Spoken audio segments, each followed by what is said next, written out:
Dengan potensi yang disebutkan tadi, termasuk juga ada perikanan ya Bu ya? Iya. Nah perikanan, Ibu kasih bantuan juga tuh. Iya, bantuan kapal.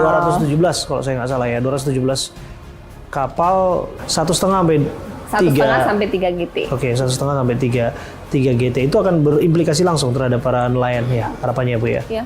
Di sini kan tangkapannya rata-rata tuna. Kalau tangkap tuna tuh mereka bisa dapat 3-4 juta satu ekor. Nah itu juga Bu, bagaimana kemudian memprosesnya itu kan dengan cara cepat, kemudian mengekspornya Kita apabila harus ekspor. Jadi kita dapat bantuan tahun ini 6 titik kampung nelayan, kita sendiri sediain tambahan 3 titik. Kita sudah punya existing 10 titik untuk, dalam situ tuh ada pabrik es, ada cold storage. Yang jadi PR sih mungkin sekarang SPBUN, jadi kita harus siapin BBM subsidi buat nelayan, sehingga kapal ini kan cuma salah satu supply chain, dibutuhkan hulu sampai hilir, supaya habis nangkap, bisa simpen, dapat es, BBM murah, kemudian jual gitu. Itu kita bangun bersamaan. Luar biasa. Kebijakan-kebijakan yang dilakukan di tingkat lokal, tapi pendekatannya dilakukan juga ke nasional, ya saya juga cukup salut Bu Sherly. Karena Ibu melakukan pendekatan yang linear dengan apa yang dilakukan oleh Pak Prabowo dalam Astacitanya, dalam kebijakan-kebijakannya. Ya kan tugas kita, saya sebagai gubernur kan perpanjangan tangan pemerintahan pusat. Emang tugas kita adalah memastikan Astacita berjalan di daerah kita masing-masing.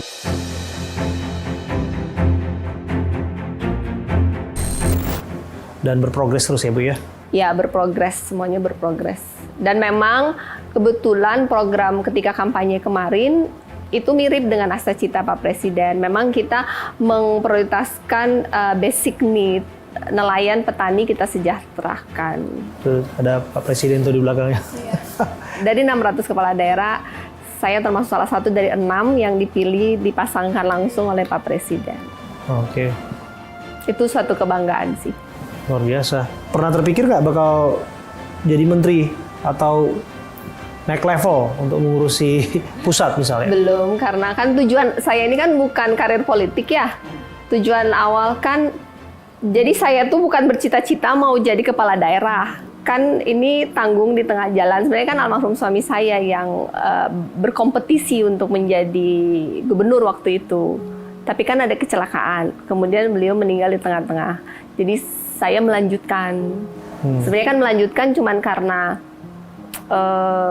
panggilan? Iya, sebenarnya bukan panggilan sih. Kayak apa yang beliau sudah janjikan pengen saya selesaikan di Maluku Utara. Jadi fokusnya ke Maluku Utara. Target 10 tahun, Bu? Coba 5 tahun dulu. Kalau berhasil dan kalau rakyat merasa saya berhasil, baru bisa ngomong lagi.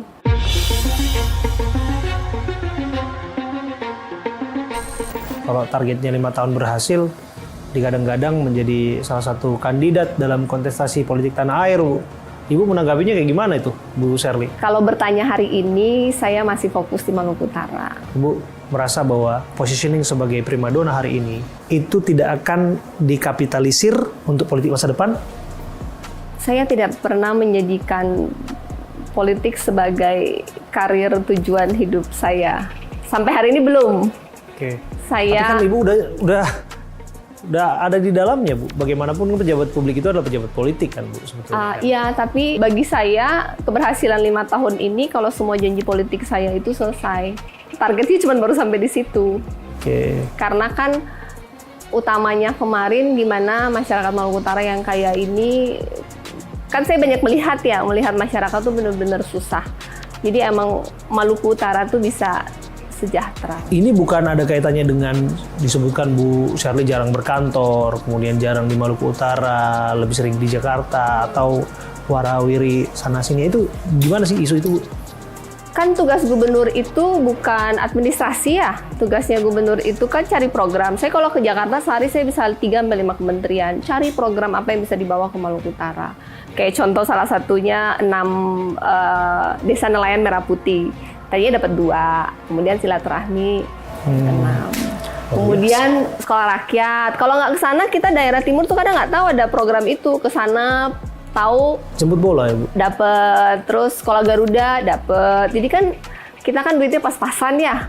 Jadi kita harus ke sana, minta program, minta itu. Kalau saya cuma di kantor nggak bawa apa-apa, ngapain? Dan itu menarik ketika Bu Sherly ke pusat atau ke ibu kota, malah kemudian bersambut positif.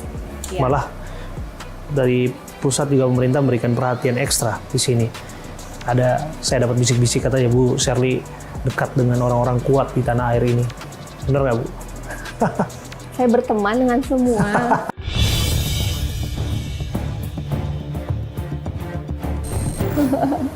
Ya, tapi saya berharap itu yang terbaik untuk nanti ke depan dioptimalkan ya Bu ya.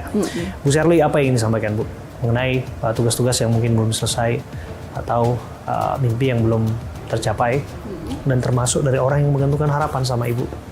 Untuk Maluku Utara mungkin doain supaya saya selalu amanah, semoga Tuhan kirim orang-orang baik buka pintu, kita bisa dapat banyak program dan anggaran untuk bangun Maluku Utara. Dan untuk Indonesia secara umum, mungkin mengingatkan kepada semua bahwa Indonesia itu rumah bersama. Untuk rumah ini bisa nyaman dan sejahtera, itu harus butuh kerjasama. Pak Presiden sudah merumuskan asta cita yang menurut saya sangat baik, menjadi kompas untuk kita bikin program lah, kita pejabat daerah. Hanya memang Indonesia ini besar, butuh waktu.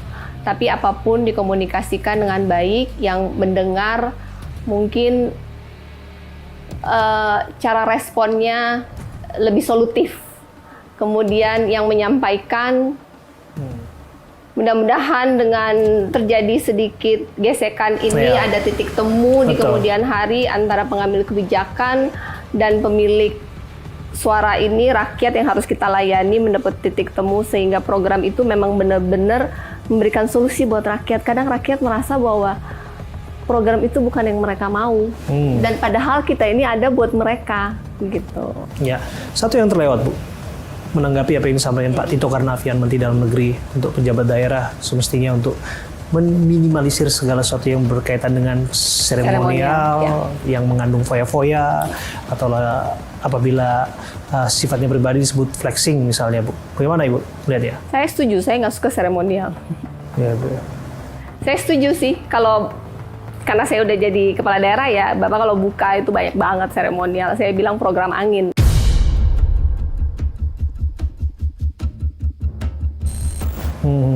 Jadi dalam penyusunan APBDP dan APBD, semua program itu harus bermanfaat. Saya selalu bilang pada ASN, pastikan program itu bermanfaat, bisa menambah kepintaran otak rakyat, atau buat masyarakat kenyang, atau menambah dompet masyarakat lebih sejahtera.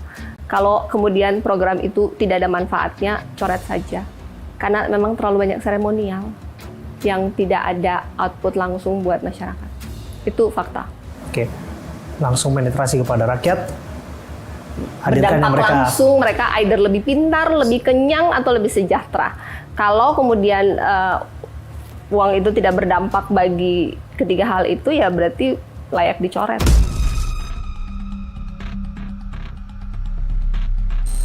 Oke, mengenai flexing Bu?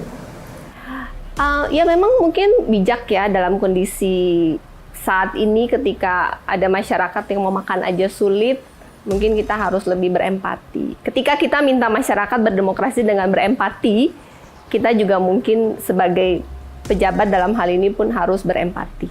Ketika kedua belah pihak berempati dan berkomunikasi dengan baik, mendengar dan memberikan solusi, saya rasa Indonesia akan lebih baik. Luar biasa. Itu kesimpulan dari ini semua, karena apapun itu ketika kita hadir tanpa empati, maka segala sesuatunya pasti akan sia-sia. Karena pada prakteknya kita hidup untuk berdampak bagi orang lain, apalagi dalam posisi yang saat ini dipegang, adalah posisi yang luar biasa Bu, posisi yang punya tanggung jawab yang tidak mudah, tapi kami yakin Ibu mampu untuk melakukan itu. Sekali lagi terima kasih Bu Sherly Tjoanda. Ya, Tuhan berkati Anda dan kami doakan yang terbaik untuk Anda selalu melakukan tugas-tugas kerja di Maluku Utara. Saya Abraham Silaban, terima kasih. Sampai jumpa. Kita mau menikmati keindahan alam Maluku Kiaraha, Sukur Dabu-Dabu. Waktunya